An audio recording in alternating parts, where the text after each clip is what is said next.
From JBS Studios in Greater New York, this is the JBS News Update with Teisha Bader. I'm Teisha Bader with the JBS News Features Edition for Thursday, November the 26th, 2020. An Israeli economic delegation was in the Kingdom of Bahrain this week.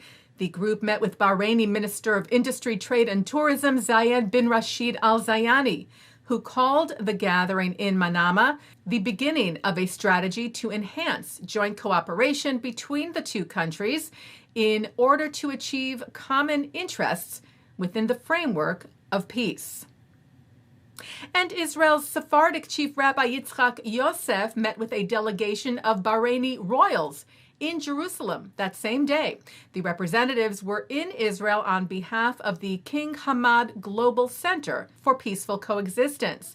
Rabbi Yosef is said to have expressed to the Bahrainis that the people of Israel want peace across the Middle East. More on the recent news that Jonathan Pollard is free of his parole restrictions after the U.S. Justice Department last Friday terminated the parole of Pollard, who was convicted of spying for Israel and served 30 years in prison for providing sensitive U.S. intelligence to Israel. He was released back in 2015, but under strict parole measures, including not being allowed to travel outside the U.S. Now that Pollard is free, he is planning on moving to Israel with his wife Esther, who is undergoing chemotherapy at the moment, as soon as her condition allows.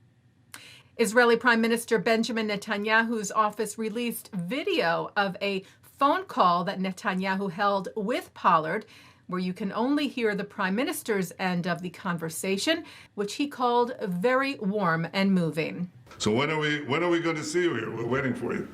Pollard, apparently on his end of the conversation, thanked the Prime Minister for standing by his word that he would bring Pollard to Israel. Wow.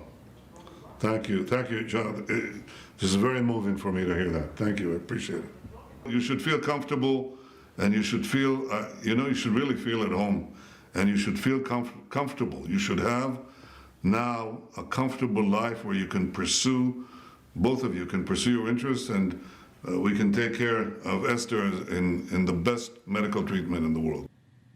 President-elect Joe Biden's pick for Secretary of State shared more about his Jewish background.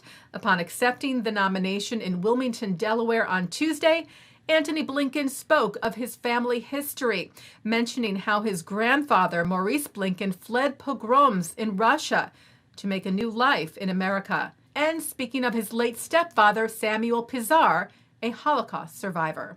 He was one of 900 children in his school in Białystok, Poland, but the only one to survive the Holocaust after 4 years in concentration camps. At the end of the war, he made a break from a death march into the woods in Bavaria. From his hiding place, he heard a deep rumbling sound. It was a tank, but instead of the Iron Cross, he saw painted on its side a 5-pointed white star. He ran to the tank. The hatch opened. An African-American GI looked down at him.